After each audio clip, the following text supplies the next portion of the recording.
Swastiastu. Assalamualaikum warahmatullahi wabarakatuh.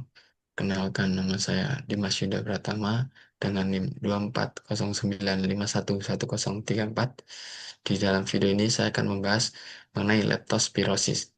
Namun sebelum itu, saya ucapkan terima kasih kepada dosen pengampu mata kuliah Ilmu Penyakit Bakteri dan Jamur, kepada Profesor Dr. Hewan Inengah Kertabesung MSI.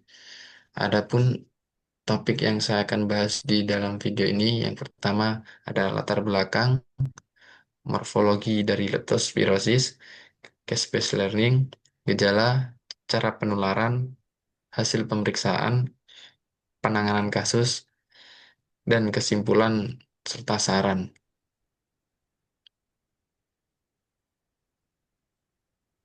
Selanjutnya masuk ke latar belakang.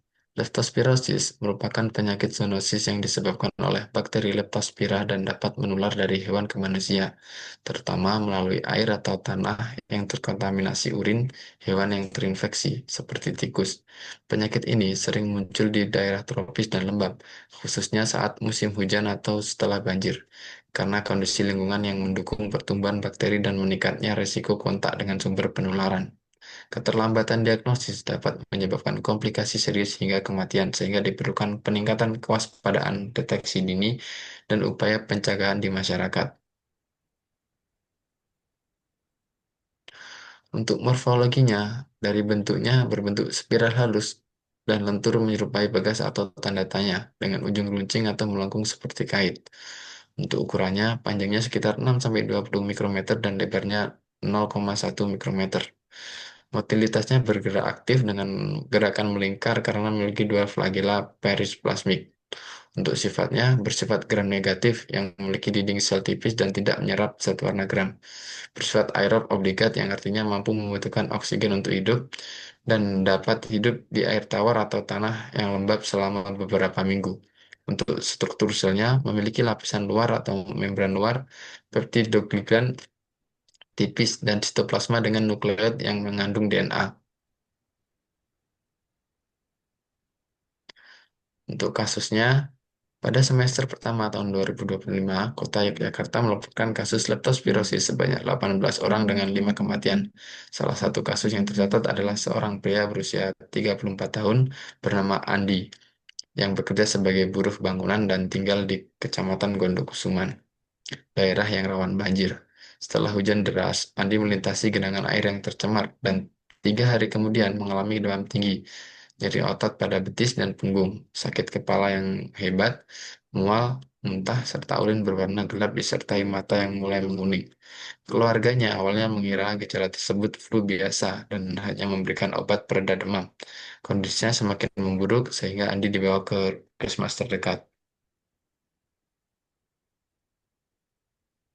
Adapun gejala yang dirasakan Andi, yang pertama adalah demam tinggi mendadak, nyeri otot terutama di betis dan punggung bawah, sakit kepala, mata memerah, mual, muntah dan diare, kelelahan, dan juga lemas.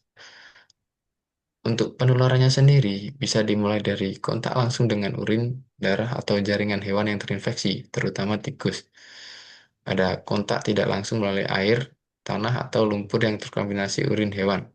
Selanjutnya bisa masuk melalui luka terbuka, kulit yang lecet, atau selaput lendir, mata, hidung, dan mulut. Serta juga bisa dari pekerjaan atau aktivitas yang berisiko tinggi.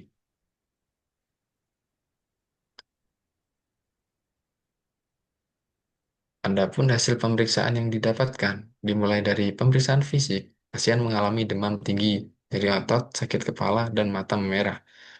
Berbagai kasus menunjukkan ikterus, kuning pada kulit dan mata. Dari pemeriksaan laboratorium, pasien menunjukkan leukositus ringan, trombosit menurun, bilirubin meningkat, serta gangguan fungsi ginjal. Pada kasus berat, serologi leptospira positif. Untuk diagnosisnya disebabkan oleh leptospirosis, infeksi yang disebabkan oleh bakteri leptospira. Adapun penanganan kasus, yang pertama dimulai dari perawatan medis yang bisa diberi dari antibiotik seperti penisilin intravena atau doxycycline yang diberikan untuk membunuh bakteri Leptospira. Ada perawatan suportif dengan memberikan cairan infus untuk mencegah dehidrasi, pemantauan tekanan darah, dan keseimbangan elektrolit, serta pemantauan organ yang berfungsi hati dan ginjal dipantau secara rutin. Untuk selanjutnya ada penanganan komplikasi yang pada kasus well disease perawatan insentif di rumah sakit untuk menangani gagal ginjal, pendarahan, atau komplikasi hati. Yang ketiga ada rujukan cepat. Pasien dengan gejala berat atau komplikasi harus segera dirujuk ke rumah sakit agar dapat penanganan insentif bisa dilakukan tanpa penundaan. Dan adapun cara pencegahan dan penularannya dimulai dari mengadakan edukasi pasien dan keluarga mengenai kebersihan dan cara menghindari kontak dengan air atau tanah yang terkontaminasi urin hewan, disinfeksi lingkungan, dan pengendalian populasi tikus di sekitar rumah atau area kerja pasien.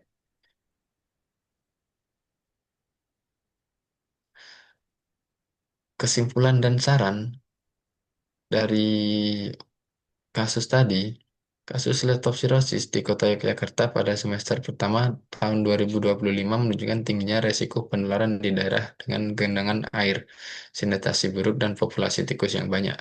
Gejala awal yang tidak spesifik sering menyebabkan keterlambatan diagnosis dan menimbulkan komplikasi berat seperti ikterus dan gangguan ginjal. Penanganan dilakukan dengan pemberian antibiotik, perawatan suportif, dan pemantauan fungsi organ. Untuk mencegah kasus serupa, masyarakat perlu menjaga kebersihan lingkungan dan menghindari kontak dengan air tercemar. Pemerintah perlu memperbaiki sanitasi serta mengendalikan populasi tikus, dan tenaga kesehatan harus waspada terhadap gejala listerosis agar dapat melakukan deteksi dini serta rujukan cepat. Kolaborasi lintas sektor menjadi kunci dalam pengendalian leptospirosis secara berkelanjutan. Baik, itu saja yang bisa saya sampaikan dari video mengenai leptospirosis. Apabila ada salah kata, saya minta maaf. Saya akhiri dengan Paramasanti Hum, Santi Santi Hum. Assalamualaikum warahmatullahi wabarakatuh.